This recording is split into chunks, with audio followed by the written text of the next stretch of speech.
basketball fans, welcome back. So 2 days ago, we saw the Nairobi City Thunder take apart Creole Star in that final game to win the Division East. So the Nairobi City Thunder and Creole Star headed to the BAL, but that matchup was just to decide who was the best team in the East Division of the Elite 16. And the Nairobi City Thunder won that game in a convincing fashion. It was a blowout. So in this video, I'll talk about the lessons learned and things that you can take away from the Elite 16 being hosted in Nairobi, Kenya. So for the longest time, we have seen the games being hosted in other countries. So we have seen Rwanda hosting. They've hosted 4 BAL playoffs. They've hosted Zone 5. They did that last year. We have seen Tanzania also have their hand in hosting Zone 5, Zone 5 tournaments. And we have seen a handful of African countries go in and put their heart in and become hosting destinations for FIBA games.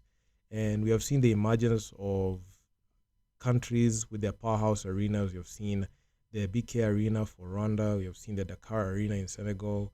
We have seen South Africa become a very good destination. Actually, South Africa, they are going to be hosting the BAL playoffs and finals. So I'm just gearing up towards that. And Egypt also, they hosted. And they're also having up and coming venues. Angola is going to host this coming year's AfroBasket. So AfroBasket 2025 is going to be hosted in Angola. So that's about it. So a few days ago, not even days, but I think a week ago, I made a video talking about why Nairobi, Kenya, the Kenya Basketball Federation are really struggling in hosting games, especially FIBA games. Even I mentioned FIFA games, like our Nyayo Stadium is not at the level where we can host any FIFA game. That's for football. But for basketball, you can see FIBA, they took a chance on us because looking at what happened 4 years ago, about 4.5 years ago, we saw what mess that the Kenya Basketball Federation had. I made a video talking about it and detailed as to why Nyayo Stadium is not a good venue.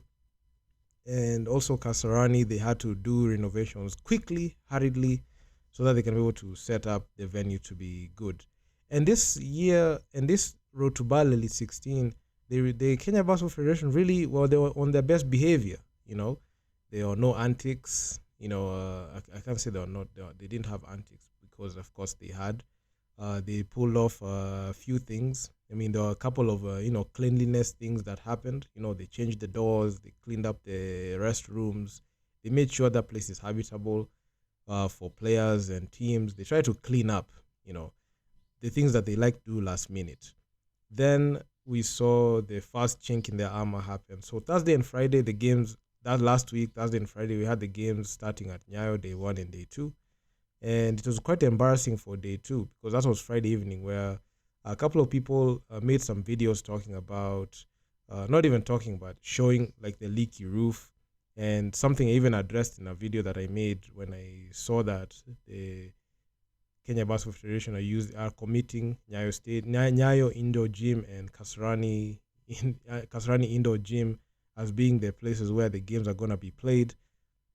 That's the first domino to fall, especially when it came to embarrassing ourselves, is Nyayo leaking. So we saw Nyayo leaking. It was very bad. It was very embarrassing. I feel like the games were a bit delayed because of that, whole mopping situation. I didn't know why they didn't do a rain test, because that was something that they needed to do.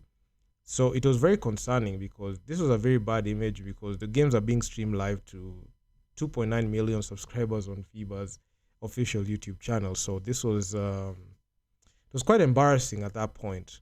And I made sure to document this on Instagram. So if you've been following me on Instagram, you'll be seeing at that time you saw me posting about the places where we had water patches and it was just dripping, and you could even see people sharing images. So not too many people talked about that. I saw a lot of chatter on the comment sections, but I didn't pay too much attention to it because, hey, after that night, the games were headed to Kasarani. So the Kasarani games went fairly well. I can say game day 3 I wasn't there, but game day 4 I was there. And I only watched that game where the Nderitu Thunder beat City Oilers to grab a ticket to the finals, automatically making it to the BAL. So shout out to the Thunder media team and also the Thunder executive team that managed the Thunder and the ownership, because they gave away 1,000 tickets for fans to be able to go ahead and watch the games. And I can't say Kasarani was full. I can't say Nyayo was full as well, because the tickets were being sold at exorbitant prices, especially for Nyayo. And if you look at the upside for paying like 2,000, 1,000 for regular, 2,000, it was just a money grab for KBF at that point, and they were just capitalizing on your gullibility and naivety and your urge of being a fan. So they were making quick bank out of that. So, and also want to shout out Matt Williams. He's a guy that he's one of the Twende or ownership and also Nairobi Thunder ownership. He actually paid for my courtside seats. Unfortunately, I came late, so I was not even to sit courtside. I just sat VIP. So, shout out to you, man. Wherever you are, man. Shout out to you. You you did me a solid there, and also I assisted in just making aware that people can come in. For the first 1,000 people are gonna get tickets. So that's the reason as to why I was able to get to the gym. So a lot of people might have thought that I paid, but it was already sponsored for me. So don't don't ask me too many questions about that. I'm just gonna come out and say that. So I was very excited, witnessing the game live. I got to see a couple of guys. Met K Hoops after for the first time in a long time. X Ball Africa. I saw those guys. Kicks. Shout out to you, Kicks, and all the other media conglomerate groups. Also, Hoops Mtani, shout out to you. So I saw the other guys who are just running content for the team and also for the tournament. It was actually a very good thing to see. And you could see there's a lot of visibility now, and a lot of people are engaging with uh, content the way it is, and they're engaging with the sport the way it is. So this is what sports is all about, and I was very excited when I saw that, because I saw a lot of people having interest in it. But you could see, even with the 1,000 tickets being given out, the the whole thing exposed one other thing that I don't think people caught wind of. So basketball has a lot of people are aware of what is going on, but we have not gotten to a point where people actually want to pay for entertainment like that. And the College of Entertainment, which was the Elite 16, was at a different level, because we saw uh, teams from other countries, other nationalities come in and clash with us. So even with the tickets or a premium, I can say at some point for Nyayo it was a ripoff. For Kasrani, I can say they put down the tickets a bit so that people can be able to enjoy. They reduced the tickets for Kasrani because Kasrani has a huge seating capacity. For Nyayo, they're trying to regulate the crowds because there are only 800 seats available. So it was an expensive way to try to keep people off, because they saw what happened in 2020 in the pre-qualifiers. A lot of people got access to the gym to the point where people in Nyayo, the games had to get stopped in Nyayo, and I covered that extensively in the previous video. So yeah, and the games were good. I can't say I can complain any or say anything bad about against the games, but the Kenya Basketball Federation, I can say they're going to do this all over again, and it's something that I want to just put across here. So lend me your ears real quick. So I would not a few months ago we saw the Eliud Foundation tournament, which was filled with a lot of publicity, all that, cash prizes, rewards, everything. Only lasted for 3 days. Then after the 3 days, they reverted back to normal. It was back to the status quo. So FIBA, when they came in with their team, the officials were there, their coverage was there, the whole media conglomerate was there. They did a very good job. Even we saw how the replay centers work, especially with the VAR. We saw how the replay center works with FIBA, and if you weren't keen enough, you could see plays. Some of the plays were being rewatched by the referees before they made a decision.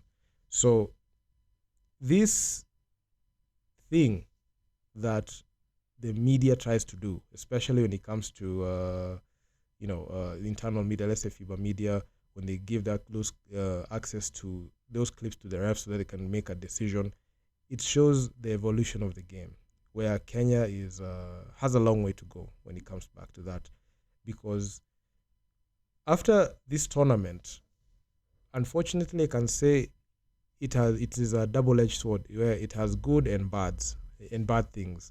So the good thing is, at least has put itself on the map as a FIBA destination, and FIBA has recognized that Kenya can be used as a destination, not to host like the big tournaments like the BL, but these continental clashes, these small continental clashes, but not like not at the BL scale like that.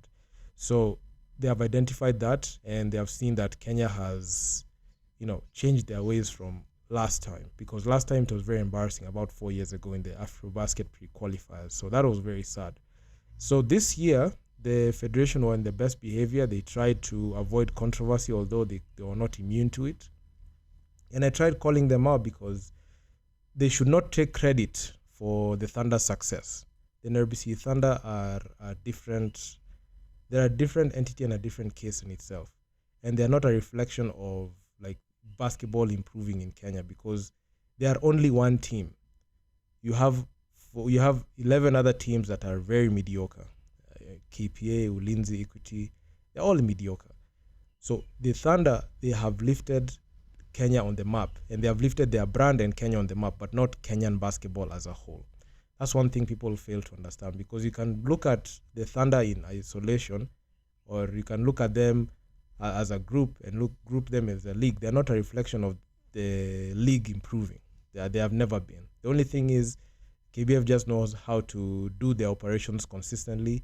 Regardless of whether they do a good or a poor job, they still are consistent in their operations. So I've seen a lot of people praising them. And also in the last day, we got to see the CS, the politicians trying to cloud chase the Thunder's success, which is something that I really, really laugh. And you could also see how these games were just, the games were being used by the politicians so that they can look good. You can even see the CS of sports being there at the venue, trying to look as if he's doing something, yet he's not the one who set up the venue. He's not the one who set up everything the way it is.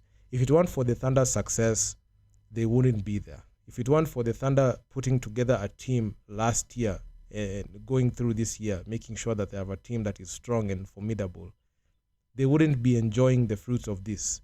So all credit should go to the Thunder and not these people. Okay, the Ministry of Sports and the government have come in and offered the venue. Of course, they had no choice because it's FIBA. They're the International Basketball Federation.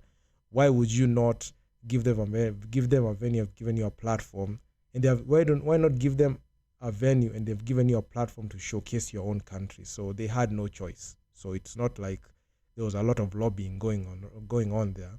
And one thing people forget is FIBA in the Elite 16 looked at the teams in the Division East, and they were just checking the boxes. They looked at the teams. They didn't have very good places where they could play, and Kenya was the last resort. So as much as you're saying, it's good for the country, they looked at all the available places. Of course, Kenya was the best available.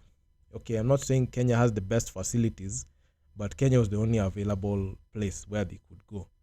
So you could see South Africa, the MBB team for South Africa was there. The reason as to why the games were not going to be held in South Africa was because the games for the BAL, for the playoffs and finals, are going to be held in South Africa. So they don't want to do that. Or no, they're going to happen next year, but no. For the 5 days, they just decided to take another venue. And Kenya was the best option. That's why they took us. But the unfortunate thing is, with all these good things happening in those 5 days, it's unfortunate that things are just going to revert back to normal, and you'll get to see fixtures being thrown right here everywhere. The KBF will be going to be all over the place, and you're going to see the level of hypocrisy, because you expect a different standard, even with FIBA just trying to set a standard for us. You will see things revert back to normal. That's the most unfortunate thing. And Kenya has a long way to go. especially with the leadership. I have lost all confidence in KBF as the leadership conglomerate group. They are very corrupt, and they get rewarded, and them getting rewarded is a huge pet peeve of mine. So anyway, it is what it is. Things are just going to be the same. I don't think nothing is going to change. The teams are just going to continue being mediocre, and the other teams, I'm not talking about the Thunder. The Thunder, they have earned it. Right now they're just gearing up towards, trying to see if they can win it back to back, because they've already locked in and notched a playoff position. Yeah, not even playoff position, but BAL position. Okay, playoffs, they have to play the regular season. And yeah, it's going to be interesting how the Thunder balance out their roster given the whole season. Are these players going to be signed in for KBF as well? So we had to see that how it works. And you can also see, like, even the refs are being outclassed, because the referees in Kenya didn't ref as many games like that. They were just manning the table. That was it. Well, they were being used as labor. They were just assisting the table with labor and just doing all the stats, but they were not. We didn't see a lot of refs in Kenyan refs hosting, not even refing the game, and Kenya is hosting. So that was actually concerning. So Kenya still has a long way to go. We just got lucky. FIBA looked away and they allowed the games to be hosted here. So anyway, it is what it is. So those are a couple of things I noticed, and hopefully things can change. But given this regime, I don't think they can. I'm just waiting to see when the elections are going to be announced and see who is going to put their heart in to be able to lead. So it is what it is. So I'll come back with the multiple videos talking about the Thunder, and especially statistically who are the key contributors, and all that great stuff. So until next time, I'm out. Like, share, subscribe to the channel. Man, I really enjoyed the support on this channel. It's been awesome. My social media is going crazy. My channel is going crazy, especially on the back end. And if you feel like you want to support me, the MPESA till number is there. Feel free to send me a cup of coffee. This is for my Kenyans. And if you're watching from any part of the continent or even the rest of the world, there's a PayPal donations link in the description box, so you can donate to me or through PayPal. There's a donations link there. You can help a brother out. And also feel free to like, share, and subscribe, and leave a comment down in the comment section what you thought about this video, because I will be making multiple videos of this nature, just having a exchange like this. So yeah, man, I'm out. I'm gonna see you guys in the next one. Peace out.